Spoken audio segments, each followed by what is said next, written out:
आजा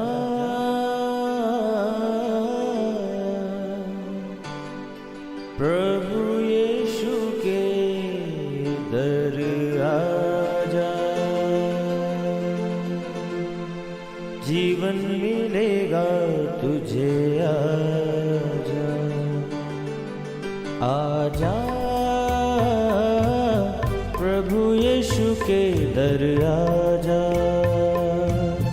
जीवन मिलेगा तुझे। आजा आजा आजा आजा।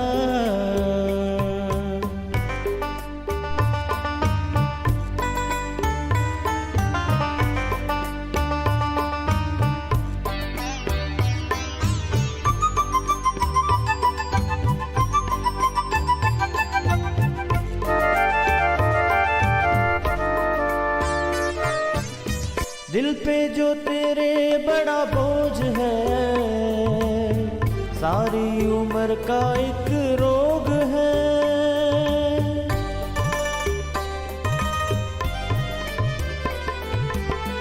दिल पे जो तेरे बड़ा बोझ है, सारी उम्र का एक रोग है।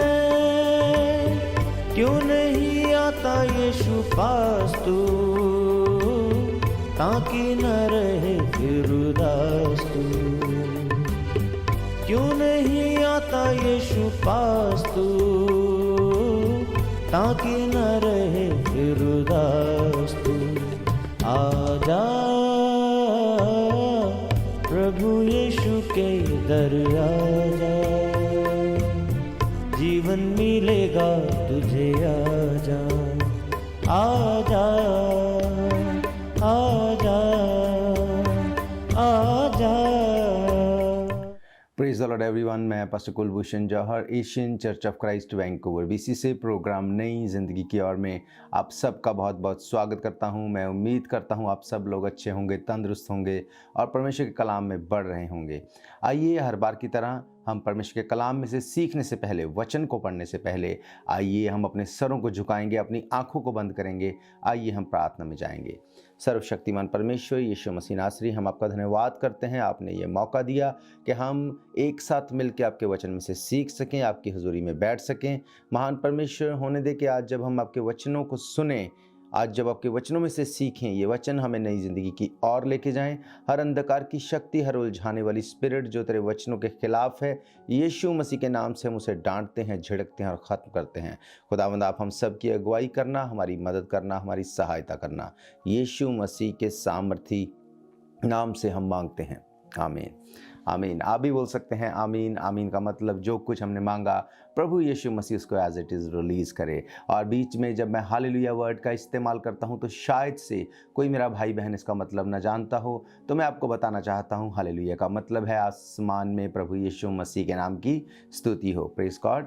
तो मैं आप सबका स्वागत करता हूँ प्रभु यीशु मसीह की हजूरी में। आज का विषय जो हम बाइबल में से सीखने वाले हैं वो अंत के दिनों के बारे में है। हम में से बहुत से लोग इस बारे में जानते हैं, बहुत बार हम सुनते हैं, we are living in the last days, हम आखिरी दिनों में जी रहे हैं। पर आज मैं आपको बाइबल में से बताऊंगा क्या सचमुच हम अंत के दिनों में जी रहे हैं? क्या सचमुच हम उस टाइम पे हैं जब प्रभु यीशु मसीह का बादलों पे आना होगा? अगर सचमुच हम उसी समय के बीच में हैं तो हमें ये देखना है कि कैसे हम इस टाइम पे अपनी तैयारी को कर सकें।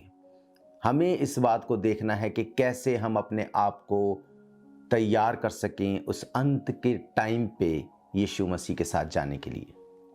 हालेलुया। आइए हम लोग एक हिस्से को बाइबल में से पढ़ेंगे जो हमें मिलता है मत्ती रचित सुसमाचार, उसका 24 अध्याय और उसकी 36 वर्ष से मैं आपके लिए पढ़ूंगा। उस दिन और उस घड़ी के विषय में कोई नहीं जानता, ना स्वर्ग के दूत, न पुत्र, परंतु केवल पिता। जैसे नूह के दिन थे वैसे ही मनुष्य के पुत्र का आना भी होगा। क्योंकि जैसे जल प्रलय से पहले के दिनों में जिस दिन तक कि नूह जहाज पर ना चढ़ा उस दिन तक लोग खाते पीते थे और उनमें विवाह होते थे, और जब तक जल प्रलय आकर उन सबको बहा ना ले गया तब तक उनको कुछ भी मालूम ना पड़ा। वैसे ही मनुष्य के पुत्र का आना भी होगा। हालेलुया। यहाँ पर यीशु मसीह के चेले यीशु मसीह को इस बारे में पूछ रहे थे कि हमें बता कि अंत के दिनों का क्या चिन्ह होगा। वो बता रहे थे कि यीशु मसीह उनको बता रहे थे कि अंत के दिनों को जब तुम देखोगे उस टाइम पे एकदम से सब कुछ ऐसा नहीं होगा कि सब कुछ शट ऑफ हो जाएगा। यीशु मसीह ने उनको कहा कि अंत के दिनों में तुम्हें चिन्ह दिए जाएंगे, तुम्हें साइंस दिए जाएंगे। और वो साइंस क्या हैं? यीशु मसीह उन साइंस के बारे में बात कर रहे थे। यीशु मसीह ने उनको कहा जैसे नूह के दिन थे वैसे ही मनुष्य के पुत्र का आना भी होगा। यहाँ पे एक भेद की बात जो यीशु मसीह ने बोली, उसने कहा जैसे नूह के दिन थे, मीन्स डेज बिलोंग्स टू नोहा। चाहे कुछ भी अंधकार चलता रहा, चाहे कुछ भी हार्ड टाइम आ गया, कुछ भी स्ट्रगल आ गई, बट डेज बिलोंग्स टू नोहा। नोहा दिन में था, नोहा रोशनी में था, वो उस टाइम पे भी वो ब्लेस्ड था। यीशु मसीह ने कहा जैसे नूह के दिन थे वैसे ही मनुष्य का पुत्र के आने के दिन भी होगा, क्योंकि जैसे जल प्रलय से पहले के दिनों में जिस दिन तक नूह जहाज पर ना चढ़ा उस दिन तक लोग खाते पीते और उनमें विवाह होते थे, और जब तक जल प्रलय ने आकर सबको बहा ना दिया तब तक उनको कुछ भी मालूम ना पड़ा, वैसे ही मनुष्य के पुत्र का आना भी होगा। हालेलुया। बाइबल बताती है कि नूह, जिसको परमेश्वर ने कहा कि मैं इस पृथ्वी के ऊपर एक बड़ी बाढ़ ले आऊँगा, आसमान के झरोखे खोल दूंगा, ज़मीन को खोल दूंगा, पानी ही पानी सब तरफ होगा, सब कुछ पानी के द्वारा नाश कर दिया जाएगा। परमेश्वर ने नूह के ऊपर ये बात रिवील की और परमेश्वर ने कहा मैं तुझे इस बारे में लीड करूंगा कि तू एक जहाज को बनाएगा। उस जहाज को पूरी डायमेंशंस बाइबल में दी गई है, इतना लंबा बनाना, इतना चौड़ा बनाना, इतना बड़ा बनाना, क्या क्या चीज़ें कहाँ पे होंगी, वो सब चीज़ों को परमेश्वर ने नूह को बताया और नूह ने उसको उसी तरह से बनाना शुरू किया। बाइबल कहती है 120 साल लगे नूह को वो जहाज बनाने के लिए। 120 सालों में नूह दिन में जहाज बनाता होगा, शाम को आके लोगों को प्रचार करता होगा, उनको बोलता होगा कि परमेश्वर ने मुझे ये दर्शन दिया कि अपने पापों से मन फिराओ, तौबा करो परमेश्वर की और लौट आओ, क्योंकि बहुत बड़ी बाढ़ आने वाली है, सब कुछ खत्म हो जाएगा और तुम लोग अपने पापों को मान लो, छोड़ दो ताकि तुम लोग बचाए जाओ। ये परमेश्वर की योजना थी कि वो सब लोग बचाए जाएं, तौबा करें। पर जैसे नूह उनको जाके बोलता था कि बहुत बड़ी बाढ़ आ जाएगी, बारिश आ जाएगी, आपको शायद ये ना पता हो कि उस वक्त से पहले कभी बारिश आई ही नहीं थी, कभी ऐसा हुआ ही नहीं था। तो नूह जब उनको जाके ये बात बोलता था तो उनके माइंड में ये बात आती होगी कि ऐसा पहले कभी नहीं हुआ, इसलिए ये आगे भी नहीं होगा, ये सिर्फ हमें बेवकूफ़ बनाया जा रहा है, या हमें चीट किया जा रहा है, हमें डिस्ट्रैक्ट किया जा रहा है। पर ऐसा नहीं था। वो बारिश भी आई, सब कुछ खत्म हो गया, पर नूह और उसकी फैमिली, वो 8 लोग बचाए गए। क्यों? क्योंकि उन्होंने परमेश्वर के उस प्रॉमिस, उस दर्शन के ऊपर फेथ किया। 120 साल तक काम करना, प्रचार करना, एक भी रूह का ना बचना, फिर भी नूह परमेश्वर में खड़ा रहा। परमेश्वर ने कहा अंत के दिनों में ये चिन्ह होंगे कि नूह के दिन वापस आएंगे। नूह के दिनों में क्या हो रहा था? जो नूह के दिनों में हो रहा था वही आज हम अपने टाइम पे होते हुए देखते हैं। मैं आपको बताऊंगा आगे कि कैसे हम उन दिनों की तरह नाश ना हों पर बच जाएं, उसके लिए हम क्या करें और कैसे हम अपने आप को सेव कर सकते हैं, अपनी फैमिली, अपने प्रियजनों को सेव कर सकते हैं। हम रुकेंगे एक ब्रेक के लिए, ब्रेक के बाद परमेश्वर के कलाम में से हम सीखेंगे।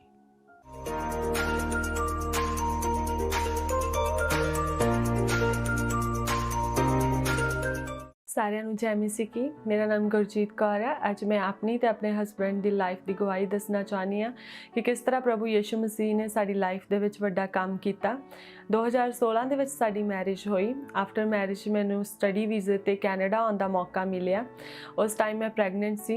ਜਦੋਂ ਬੇਬੀ ਦਾ ਬਰਥ ਹੋਇਆ ਤਾਂ ਮੈਂ ਆਪਣੇ ਹਸਬੈਂਡ ਦੀ ਫਾਈਲ ਅਪਲਾਈ ਕੀਤੀ, ਪਰ ਮੇਰੇ ਹਸਬੈਂਡ ਦੀ ਫਾਈਲ ਰਿਜੈਕਟ ਹੋ ਗਈ ਕਿਸੇ ਕਾਰਨ ਕਰਕੇ। ਤਾਂ ਜਿਹੜਾ ਮੈਨੂੰ ਬੇਬੀ ਨੂੰ ਇੰਡੀਆ ਛੱਡ ਕੇ ਆਉਣਾ ਪਿਆ, ਕਿਉਂਕਿ ਮੇਰੇ ਇਕੱਲੀ ਲਈ ਬੇਬੀ ਨੂੰ ਸੰਭਾਲ ਕਰਨੀ ਇੱਥੇ ਔਖੀ ਸੀ। ਵਾਪਸ ਆ ਕੇ ਮੈਂ ਆਪਣੀ ਸਟੱਡੀ ਕੰਟੀਨਿਊ ਕੀਤੀ ਤਾਂ ਮੈਂ ਆਪਣੇ ਹਸਬੈਂਡ ਦੀ ਫਾਈਲ ਫਿਰ ਤੋਂ ਲਗਾਈ। 2 ਵਾਰੀ ਫਿਰ ਤੋਂ ਮੇਰੇ ਹਸਬੈਂਡ ਦੀ ਫਾਈਲ ਰਿਜੈਕਟ ਹੋ ਗਈ। ਜਦੋਂ ਮੈਂ ਵਰਕ ਪਰਮਿਟ ਤੇ ਹੋਈ, ਮੈਂ ਆਪਣੇ ਹਸਬੈਂਡ ਦੀ ਫਾਈਲ ਫਿਰ ਤੋਂ ਟਰਾਈ ਕਰਦੀ ਰਹੀ। 3 ਟਾਈਮ ਮੈਨੂੰ ਉਸ ਟਾਈਮ ਰਿਜੈਕਸ਼ਨਸ ਮਿਲੀਆਂ। ਟੋਟਲ ਮਿਲਾ ਕੇ ਸਾਨੂੰ 6 ਰਿਜੈਕਸ਼ਨਸ ਦਾ ਸਾਹਮਣਾ ਕਰਨਾ ਪਿਆ। ਆਫਟਰ ਰਿਜੈਕਸ਼ਨਸ ਮੇਰੀ ਹੋਪ ਬਿਲਕੁਲ ਖਤਮ ਹੋ ਚੁੱਕੀ ਸੀ। ਮੈਨੂੰ ਕੁਝ ਪਤਾ ਨਹੀਂ ਸੀ ਕਿ ਹੁਣ ਕਿਸ ਤਰ੍ਹਾਂ ਮੈਂ ਆਪਣੇ ਹਸਬੈਂਡ ਦੀ ਫਾਈਲ ਅਪਲਾਈ ਕਰ ਸਕਦੀ ਹਾਂ ਤੇ ਕਿਸ ਤਰ੍ਹਾਂ ਉਹਨਾਂ ਦਾ ਵੀਜ਼ਾ ਲੱਗ ਸਕਦਾ ਆ। ਮੈਂ ਪੂਰੀ ਤਰ੍ਹਾਂ ਡਿਸਕਰੇਜ ਹੋ ਚੁੱਕੀ ਸੀ। ਮੈਨੂੰ ਕੁਝ ਸਮਝ ਨਹੀਂ ਆਉਂਦਾ ਸੀ। ਮੈਂ ਪੂਰੀ ਤਰ੍ਹਾਂ ਡਿਸਟਰਬ ਹੋ ਚੁੱਕੀ ਸੀ। ਤਾਂ ਜਦੋਂ ਮੈਂ ਕੰਮ ਤੇ ਜਾਂਦੀ ਸੀ ਤਾਂ ਉੱਥੇ ਇੱਕ ਬ੍ਰਦਰ ਸੀ। ਉਹਨਾਂ ਨੇ ਮੈਨੂੰ ਦੱਸਿਆ ਕਿ ਪ੍ਰਭੂ ਯਿਸੂ ਮਸੀਹ ਤੈਨੂੰ ਇਸ ਹਾਲਾਤ ਦੇ ਵਿੱਚੋਂ ਕੱਢ ਸਕਦੇ ਆ। ਤਾਂ ਉਹਨਾਂ ਨੇ ਮੈਨੂੰ ਪ੍ਰਭੂ ਯਿਸੂ ਮਸੀਹ ਦੇ ਬਚਨਾਂ ਬਾਰੇ ਦੱਸਿਆ, ਪ੍ਰਭੂ ਦੇ ਭਵਨ ਬਾਰੇ ਦੱਸਿਆ। ਜਦੋਂ ਮੈਂ ਏਸ਼ੀਅਨ ਚਰਚ ਆਫ ਕ੍ਰਾਈਸਟ ਪਹਿਲੀ ਵਾਰ ਗਈ ਤਾਂ ਪਰਮੇਸ਼ਵਰ ਦੇ ਦਾਸ ਨੇ ਮੇਰੇ ਲਈ ਦੁਆ ਕੀਤੀ। ਤਾਂ ਉਸ ਦੁਆ ਤੋਂ ਬਾਅਦ ਮੈਂ ਸ਼ਾਂਤੀ ਫੀਲ ਕੀਤੀ। ਜਦੋਂ ਮੈਂ ਪ੍ਰਭੂ ਦੇ ਵਚਨਾਂ ਨੂੰ ਪੜ੍ਹਨਾ ਸ਼ੁਰੂ ਕੀਤਾ ਤਾਂ ਮੈਨੂੰ ਵਚਨਾਂ ਦੇ ਵਿੱਚੋਂ ਹੋਪ ਦਿਖਣੀ ਸ਼ੁਰੂ ਹੋਈ। ਪਰਮੇਸ਼ਵਰ ਨੇ ਮੈਨੂੰ ਹੋਪ ਦਿੱਤੀ ਕਿ ਹੇ ਬੋਝ ਥੱਲੇ ਦੱਬੇ ਲੋਕੋ, ਮੇਰੇ ਕੋਲ ਆਓ, ਮੈਂ ਤੁਹਾਨੂੰ ਆਰਾਮ ਦੇਵਾਂਗਾ। ਸੱਚਮੁੱਚ ਪਰਮੇਸ਼ਵਰ ਨੇ ਸਾਡੇ ਜੀਵਨ ਦੇ ਵਿੱਚ ਆਰਾਮ ਦਿੱਤਾ, ਸਾਨੂੰ ਉਹ ਬੰਧਨਾਂ ਤੋਂ ਆਜ਼ਾਦ ਕੀਤਾ। ਪਰਮੇਸ਼ਵਰ ਦੀ ਦਇਆ ਦੇ ਨਾਲ ਜਦੋਂ ਮੈਂ PR ਅਪਲਾਈ ਕੀਤੀ ਤਾਂ ਮੈਂ ਆਪਣੇ ਹਸਬੈਂਡ ਦੀ PR ਦੀ ਫਾਈਲ ਵੀ ਨਾਲ ਹੀ ਅਪਲਾਈ ਕੀਤੀ। ਤਾਂ ਪਰਮੇਸ਼ਵਰ ਨੇ ਅਦਭੁਤ ਰੀਤੀ ਨਾਲ PR ਦੇ ਵਿੱਚ ਸਾਡੀ ਮਦਦ ਕੀਤੀ। ਤਾਂ ਹੁਣ ਅੱਜ ਮੈਂ ਤੇ ਮੇਰੇ ਬੱਚੀ ਤੇ ਮੇਰਾ ਹਸਬੈਂਡ ਅਸੀਂ ਪਰਮੇਸ਼ਵਰ ਦੇ ਭਵਨ ਦੇ ਨਾਲ ਜੁੜੇ ਹੋਏ ਹਾਂ, ਪਰਮੇਸ਼ਵਰ ਦੇ ਵਚਨਾਂ ਦੇ ਨਾਲ ਜੁੜੇ ਹੋਏ ਹਾਂ। ਇਸ ਅਦਭੁਤ ਗਵਾਹੀ ਦੇ ਲਈ ਮੈਂ ਪਰਮੇਸ਼ਵਰ ਦਾ ਧੰਨਵਾਦ ਕਰਦੀ ਹਾਂ। ਸਾਰਿਆਂ ਨੂੰ ਜੈ ਮਸੀਹ ਕੀ।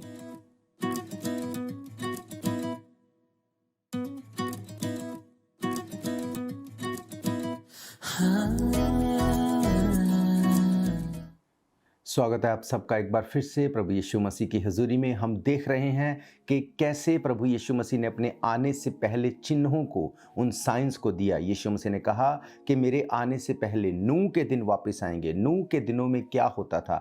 नूह के दिनों में यीशु मसीह ने कहा लोग खाते पीते होंगे, उनमें ब्याह शादियाँ होती होंगी, अपनी नॉर्मल लाइफ को वो जीते होंगे। आज हम उसी दौर में वापस आ गए हैं। आज भी लोग अपनी लाइफ में व्यस्त हैं।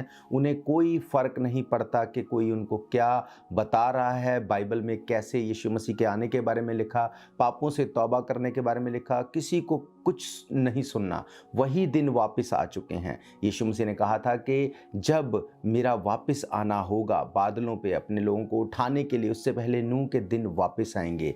मैंने आपको बताया कि नूह जब उसने जहाज़ बनाया, उसने जाके लोगों को प्रचार किया कि मन फिराओ, तौबा करो, क्योंकि बहुत बड़ी बाढ़ आने वाली है। किसी ने यकीन नहीं किया। और जब वो दिन आ गया, परमेश्वर ने आसमान को खोल दिया, बहुत बड़ी बाढ़ आ गई, सब कुछ डूब गया। लोग उस वक्त उस दरवाजे को खटखटा रहे थे जो जहाज के बाहर बना था कि नूह उसको खोल दे। पर क्या आप जानते हैं कि नूह चाह के भी उस दरवाजे को नहीं खोल सका, क्योंकि वो दरवाज़ा बाहर से बंद कर दिया गया था। क्यों? क्योंकि परमेश्वर ने एक टाइम था जब उसने वार्निंग्स दी, अपने लोगों को भेजा, पर किसी ने उसके ऊपर फेथ नहीं किया। पर वो टाइम आया जब परमेश्वर ने उस बारिश को लेके आया और लोग फिर उस दंड को, उस बड़ी बड़ी बाढ़ को आते देख के अपने आप, अपनी फैमिली, अपने लोगों को बचाना चाहते थे। पर उस वक्त परमेश्वर ने उस दरवाजे को बाहर से बंद कर दिया। यीशु मसीह ने कहा मेरे आने से पहले ये फिर से होगा। आज कितना प्रचार इस बारे में हम सुनते हैं कि मन फिराओ, तौबा करो, पापों से मन फिराओ, लौट आओ, पर हम उसको सुनने को तैयार नहीं। जब भी हम सुनते हैं यीशु मसीह बादलों पे आने वाला है, लोगों को लगता है ऐसा पहले कभी नहीं हुआ, ये पॉसिबल नहीं। यही सोचते थे नूह के टाइम के लोग। उससे पहले कभी बारिश नहीं हुई थी। पर याद रखो मेरे प्रियो के परमेश्वर इंसान नहीं जो झूठ बोले। बाइबल कहती है वो इंसान नहीं जो बोले और वो ना करे। जैसा तब हुआ वैसे आज एक बार फिर से होने वाला है। यहाँ पे आगे लिखा है उस समय 2 जन खेत में होंगे, एक ले लिया जाएगा, दूसरा छोड़ दिया जाएगा। 2 स्त्रियां चक्की पीसती होंगी, एक ले ली जाएगी, दूसरी छोड़ दी जाएगी। ये बात उस टाइम पे जब जब इज़राइली, जब वहाँ पे जो लोग यहूदी लोग होते थे, उनके कस्टम में ये बात होती थी कि जब उनको बंदवाई में ले जाया जाता था, जब राजा लोग उनको ले जाते थे बंदवाई में, तब उनमें से जो तंदुरुस्त होता था, जो काम करने वाला, निपुण, यंग होता था, उसको वो ले जाते थे, और जो बीमार, कमज़ोर, जो उनको लगता था हमारे काम का नहीं, उनको छोड़ दिया जाता था। आज वही एक बार फिर से दोहराए जाने वाला है। जो लोग यीशु मसीह के किंगडम में काम कर रहे हैं, जो लोग यीशु मसीह के लिए काम को कर रहे हैं, जो अपने आप को उस फेथ में रखे हुए हैं, वो उठा लिए जाएंगे, बाइबल कहती है। और जो नहीं, जो सिर्फ ये बोलते हैं कि सब कुछ ठीक है, सब कुछ ऐसे ही चलता रहा, और वो छोड़ दिए जाएंगे। शायद आज से पहले हमें ये लगता हो कि ये दुनिया ऐसे ही चलती रही है, ऐसे ही सब कुछ चलता रहेगा, पर मैं आपको बताना चाहता हूँ, यीशु मसीह ने कहा कि मेरे आने से पहले नूह के दिन वापस आ जाएंगे। लोग खाते पीते होंगे। आज आप देख लो इंटरनेट खोल के, सबसे ज़्यादा अगर आपको कोई वीडियोज़, कोई पिक्चर्स मिलेंगी, वो आपको फूड की ही मिलेंगी। कितने तरह का फूड बना सकते हैं, कैसे उसको हम सर्व कर सकते हैं, हर जगह आपको फूड की ढेरों वीडियोस मिलेंगी। लोग आज खाने पीने में व्यस्त हैं, उनमें ब्याह शादियां होती, वो अपने आप में इंडिविजुअली इतने बिजी हैं, उनको कोई ध्यान नहीं कि हम लोग अंत के दिनों में आ गए हैं एक बार फिर से। जैसे उस वक्त परमेश्वर ने उस बाढ़ के द्वारा सब कुछ खत्म कर दिया, एक बार फिर से कलीसिया उठाई जाने का दिन बहुत नज़दीक आ चुका है। अगर आज भी हम अपने पापों में फंसे रहेंगे, अगर आज भी अपनी ही इंडिविजुअल अपनी ट्रबल्स को लेके बैठे रहेंगे, कहीं ऐसा ना हो कि जो काम कर रहा है वो उठा लिया जाए और जो काम नहीं कर रहा वो छोड़ दिया जाए। ऐसा ना हो कि आपका नंबर वो काम ना करने वालों में आ जाए, क्योंकि बाइबल कहती कि अंत के दिनों में ये चिन्ह पूरे होंगे। आगे इसमें लिखा है, इसलिए जागते रहो क्योंकि तुम नहीं जानते कि तुम्हारा प्रभु किस दिन आएगा। बाइबल कहती है इसलिए, क्योंकि तुमने नूह के दिनों के बारे में पढ़ा और उनको पूरे होते देखा, और मैंने तुम्हें बताया कि अंत के दिनों में फिर से ऐसा ही होगा। आज वैसा ही हो रहा है। हर इंसान सेल्फ सेंटर्ड बन चुका है, अपनी चिंता सता रही है, दूसरे का कोई ध्यान नहीं है। बाइबल कहती इसलिए तुम जागते रहो, तुम चौकस रहो, तुम अलर्ट रहो। बाइबल कहती है क्योंकि तुम नहीं जानते प्रभु का दिन कब आ जाएगा। अगर यीशु मसीह अपने आने के एक तारीख को फिक्स करके बता देता तो शायद बहुत से लोग उस दिन के एक दिन पहले वेट करते कि तब तक हम सब कुछ कर लें और उस दिन हम रिपेंट करेंगे और प्रभु यीशु मसीह के साथ चले जाएंगे। जबकि यीशु मसीह ने इसीलिए कहा, मैंने आपको पढ़ाया कि उस दिन उस घड़ी के विषय में कोई नहीं जानता, न स्वर्ग के दूत न पुत्र, परंतु केवल पिता। यीशु मसीह ने कहा तुम चौकस रहो, तुम अलर्ट रहो, तुम अपने आप को तैयार रखो। क्या तुम्हारी तैयारी पूरी है? क्या तुम उस उठाए जाने के दिन के लिए अपने आप को तैयार कर रहे हो? क्या तुम अपने आप को यीशु मसीह के साथ जाते हुए देखने वाले हो? इस बात को आप जानते हैं, मैं जानता हूं। मैं आपको बताऊंगा वचन में से कि कैसे हम इस सिचुएशन में से निकल सकते हैं, कैसे हम बच सकते हैं, कैसे हम उस उठाए जाने में शामिल हो सकते हैं, क्योंकि यीशु मसीह ये नहीं चाहते कि आप रह जाएं। इसलिए उन्होंने कहा जागते रहो, चौकस रहो, अलर्ट रहो, क्योंकि हम अंत के दिनों के बहुत करीब हैं। We are so close. अब हम ये नहीं कह सकते कि यीशु मसीह द्वार पे है, हम ये कह सकते हैं कि यीशु मसीह किसी भी घड़ी आ सकते हैं, क्योंकि चिन्ह, साइंस पूरे हो चुके हैं। हर घड़ी हम उस घड़ी के और करीब जा रहे हैं। हम रुकेंगे एक ब्रेक के लिए। ब्रेक के बाद मैं आपको बताऊंगा कि क्या हम करें कि हम प्रभु यीशु मसीह के साथ बादलों पे उठाए जाएं और इन अंतिम दिनों में हम कैसे उस तैयारी को करें।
स्वागत है एक बार फिर से आप सबका प्रभु यीशु मसीह की हजूरी में। हम देख रहे हैं प्रभु यीशु मसीह ने अपने आने के दिन के बारे में कौन से चिन्हों के बारे में बताया।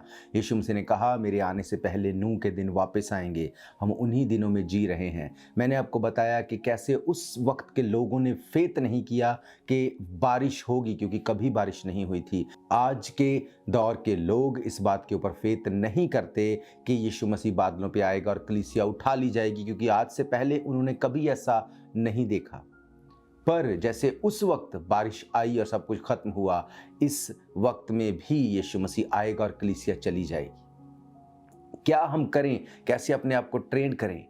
उसके लिए हमें वाइज होना पड़ेगा, हमें बुद्धिमान होना पड़ेगा। और क्या कहती है बाइबल इसके बारे में? हम पढ़ेंगे नीति वचन उसका 4 अध्याय और उसकी 22 आयत से मैं आपके लिए पढ़ूंगा। यहाँ पे लिखा है, क्योंकि जिनको वो प्राप्त होती हैं उनके जीवित रहने का और उनके सारे शरीर के चंगे रहने का कारण होती है। सबसे अधिक अपने मन ही की रक्षा कर, क्योंकि जीवन का मूल स्रोत वही है। टेढ़ी बात अपने मुंह से मत बोल, चालबाजी की बातें कहना तुझसे दूर रहें। तेरी आंखें सामने की ओर लगी रहें और तेरी पलकें आगे की ओर खुली रहें। अपने पांव रखने के लिए मार्ग को समथर कर, तब तेरे सब मार्ग ठीक रहे। ना तो दाहिनी ओर मुड़ना, ना बाईं ओर मुड़ना। अपने पांव को बुराई के मार्ग पर चलने से हटा ले। हालेलुया। बाइबल कहती है कि क्योंकि जिनको वो प्राप्त होती है, वो मीन्स बुद्धि, विजडम, ज्ञान, जिनको वो प्राप्त होती है वे उनके जीवित रहने का और उनके शरीर के चंगे रहने का कारण होती है। अगर आप बुद्धिमान हैं, अगर आप फेथ करते हैं कि बाइबल में जो लिखा है वो सच है, जैसे नूह के टाइम पे बारिश कभी नहीं हुई थी, पर परमेश्वर ने कहा एक जहाज को बना, अपने लोगों को उसमें ले जा, क्योंकि बारिश सब कुछ को ख़त्म कर देगी। नूह ने फेथ किया, उसके घराने ने फेथ किया और वो बचाए गए। बाइबल कहती जिनको वो प्राप्त होती है उनके जीवित रहने का, उनको वो बुद्धि प्राप्त हुई और वो जीवित भी रहे। और लिखा है उनके शरीर के चंगे रहने का कारण होती है, वो तंदुरुस्त थे, वो उस बाढ़ में से बच सके। आज वही एक बार फिर से दोहराया जा रहा है। आज फिर से उसी तरह से लोग अपनी अपनी लाइफ में बिजी हैं। पर अगर आप बुद्धिमान हैं, अगर आप वाइज हैं, तो आप फेथ करेंगे इस बात के ऊपर। अगर आपको लगता है कि ऐसा नहीं होगा, ऐसा कभी नहीं हुआ, अगर 1% भी हम सोचें कि ऐसा हो गया, तो क्या करेंगे हम? अगर 1% भी हम सोचें कि ऐसा हो गया, तो हम क्या करेंगे? जैसे उस वक्त परमेश्वर ने जहाज का दरवाज़ा बाहर से बंद कर दिया ताकि नूह उनको देख के इमोशनल होकर उस दरवाजे को खोल ना दे। अब भी परमेश्वर बिल्कुल वैसा करेगा। जब विश्वासी, जब कलीसिया उठा ली जाएगी, चाह के भी आपका प्रियजन जिसने फेथ किया वो आपको साथ नहीं ले जा पाएगा। यीशु मसीह ने कहा अंत के दिनों में नूह के दिन वापस आएंगे। लोग खाते पीते होंगे, उनमें शादियां होंगी, वो पेड़ लगाते होंगे। सब चीजें आज हम देखते हैं वैसे ही हो रही हैं। अगर आज आप फेथ करते हैं इस बात के ऊपर कि परमेश्वर मैं गुनाहगार हूं, मैं अपने पापों को मान के छोड़ता हूं, जब तू बादलों पे आए मैं और मेरा घराना तेरे साथ उठाए जाएं।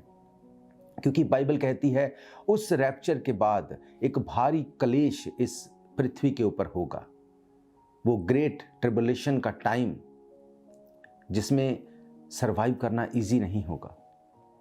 उससे पहले, उस काली अंधेरी रात आने से पहले सब काम को करना जरूरी है।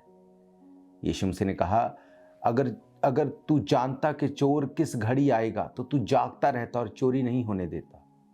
चोर आपको बता के नहीं आएगा, आपको चौकस रहना पड़ेगा। अगर आपको अपने घर को, अगर आपको प्रोटेक्टेड रखना है, अगर अपनी लाइफ को आपको प्रोटेक्टेड रखना है, फेथ करना पड़ेगा आपको यीशु मसीह के ऊपर। फेथ करना पड़ेगा कि वो हमारे लिए मर गया, गाड़ा गया और जी उठा, और वो फिर से बादलों पे ऊपर आने वाला है। अगर आप विश्वास करते इस बात के ऊपर, आप बचाए जाएंगे। ये बाइबल का प्रॉमिस है। हालेलुया। मेरा फेथ है ये वचन आपकी ज़िंदगी में काम करेंगे।